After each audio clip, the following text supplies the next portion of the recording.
Okay guys, ngayon natanggal na natin yun. So bago natin baklasin itong injection pump, dapat ilagay muna natin siya sa kanyang tamang timing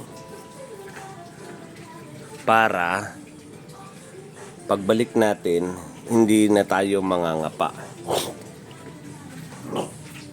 So yun ang importante. Bago natin baklasin yung injection pump, kailangan nakalagay na siya sa timing para hindi tayo mga pamamaya pagbalik natin once na makalibrate na yung injection pump.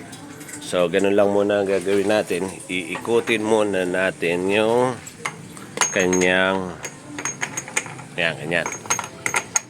Ikutin natin yan hanggang sa maisentro na natin yung marker o maitapat na natin yung marker sa kanyang pwesto. Okay?